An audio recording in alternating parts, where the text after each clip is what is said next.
এ মামা এটা কি মিশাইতেছেন আপনি? গুড় গুড় গুড়। গুড়ের নাম করে এটা কি মিশাইতেছেন বোতলের মধ্যে? এটা কি অ্যাকচুয়ালি কোনো গুড়? জি, ১ নাম্বার গুড় এটা। এটা কালীবাজার का থেকে নিয়ে भरोसा और ১৪০ টাকা डेंटिस्ट का কেজি না? सुझाया। আপনি কেমনে শিওর যে ওই বেটা এক নাম্বারটা বিক্রি করতেছে? এটা তো আর সবাই আল্লাহ ভরসা, আল্লাহ হ্যাঁ, ভরসা। এইটা কেউ যদি জিজ্ঞেস করে এটা কি অরিজিনাল এক নাম্বার গুড় কিনা, আপনি বলবেন কি আল্লাহ ভরসা কিনা নি আসলে। আচ্ছা মামা, আপনার এখানে কি কি পাওয়া যায় নামগুলো আর দামগুলো একটু বলেন।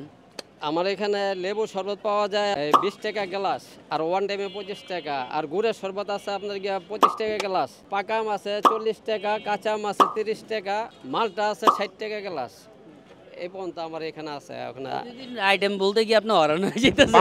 তরমুজের জুস, তারপর হচ্ছে পেঁপের জুস, ওগুলা এগুলা তরমুজের জুস, তরমুজের সময় বহুত বেশি আল্লাহর রহমতে। পেঁপে ওখানে আপনার সিজন নাই, আপনার থাকলেও বহুত দাম বেশি। একটা জিনিস অ্যাকচুয়ালি আপনারা নোটিস করছেন যে মামার আইটেম মামা যতটা বেশি না জানে তার থেকে বেশি জানি আমি, বিকজ হচ্ছে কি আমি তার রেগুলার কাস্টমার। যখন যেটা সে সেল করে আমি তখনই সেটা এসে ট্রাই করি। সো বেসিক্যালি আজকে যে আইটেমগুলো আমি আপনাদের কাছে প্রেজেন্ট করবো সেটা হচ্ছে গিয়ে ২০ টাকার একটা লেবুর শরবত, এখানে ৪০ টাকার আছে একটা পাকা আমের শরবত, আর আরেকটা আছে হচ্ছে ৩০ টাকার গুড়ের শরবত। টু বি অনেস্ট এই গুড়ের শরবত যেটা এটা এর আগে তার এখান থেকে আমি ট্রাই করিনি, সো সবার আগে এটা ট্রাই করবো।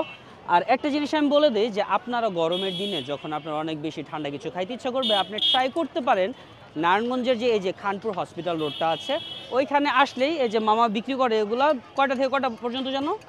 আসর আজানের পর থেকে আপনার আর আমাদের সাথে হচ্ছে গিয়ে খাদক ভাইয়া, অলরেডি খাওয়া ফেলছে আসলে আমার ভাই। আপনি তো লোক খারাপ ভাই, ঢাকা থেকে আইসে বেড়ে দিছে।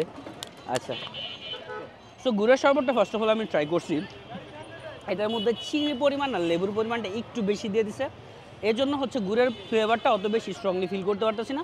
বাট আই থিঙ্ক এটার মধ্যে যদি সে লেবুর ফ্লেভারটা অ্যাটলিস্ট একটু কম অ্যাড করতো তাহলে এটা বেশি ভালো লাগতো। আর এখানে হচ্ছে গিয়ে ওনাদের যে লেবুর শরবতটা, এটার হচ্ছে লিটারালি আমি ফ্যান, বিকজ এটা থেকে ভালো লেবুর শরবত আই রিয়েলি ডোন্ট থিঙ্ক যে পুরো নারায়ণগঞ্জে কোথাও পাওয়া যায়। এটার মধ্যে একদম হালকা পরিমাণে বিট লবণ দেওয়া থাকে, লেবু স্কুইজ করে দিয়ে দেয়, আর হচ্ছে কি হালকা পরিমাণে চিনি দেয় বা সুগার দেয়। আপনার যদি সুগার ছাড়া খেতে ইচ্ছুক হন তাহলে এটা মামাকে বলে দিবেন। তবে উনি কিন্তু এই যে ভিডিও করতেছি না, দ্যাটস দ্য রিজন যে উনি ওয়ান টাইম গ্লাস দিছে, আদারওয়াইজ সবসময় আমার এই যে এই কাঁচের গ্লাসগুলোতে দেয়, বুঝছেন? তো আপনার আসলে মোটা ওকে, তো আপনার এখানে কথা আছে, কাঁচের গ্লাস হচ্ছে 20 টাকা, হ্যাঁ। আর ওয়ান টাইম গ্লাস হচ্ছে 25 টাকা। তো এই কারণে এখন আপাতত ওয়ান টাইম গ্লাস দিতে, আর এটার দাম কিন্তু হচ্ছে 25 টাকা। যেটা গ্লাসে দেয় ওটা প্রাইস হচ্ছে 20 টাকা। এখন আমি বলি বিষয়টা হয়েছে কি জানেন, যে এই যে যদি আপনারা কাঁচের গ্লাস এসে খান 20 টাকা রাখবে, এই যে লেবুর গ্লাস এসে খান তাহলে 25 টাকা রাখবে। বাট আমি যে ব্লগ করতেছি এই জন্য আমার এই গ্লাসে 20 টাকা করে দিতেছে, বুঝছেন? আমি এটা বুঝাইতে চাইছি। হ্যাঁ, ব্লগিং করি তো, ক্যামেরা নিয়ে আসছি তো এই জন্য।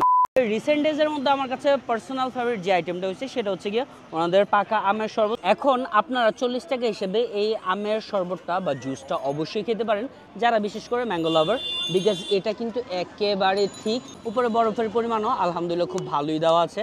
সো আই থিঙ্ক 40 টাকা হিসেবে এরকম একটা জুস খেলে আপনাদের মোটেও কোনো লস প্রজেক্ট হবে না। প্লেসটা বা লোকেশনটা আমি আবার বলে দিই আপনাদের জন্য, সেটা হচ্ছে গিয়ে নারায়ণগঞ্জের যেই খানপুর হসপিটাল রোডটা আছে ওইখানে আসলে একেবারে শুরুর দিকে মামারে পেয়ে যাবেন। আপনারা যদি কি বলে মালটা বলেন, তারপরে ওই তরমুজ বলেন বা পেঁপে বলেন, ওগুলো সিজনাল যে ফ্রুটসগুলো আছে ওগুলো সর্বদই এখানে আসলে পেয়ে যাবেন। So thank you so much for watching video. Sir bye bye, আল্লাহ হাফিজ।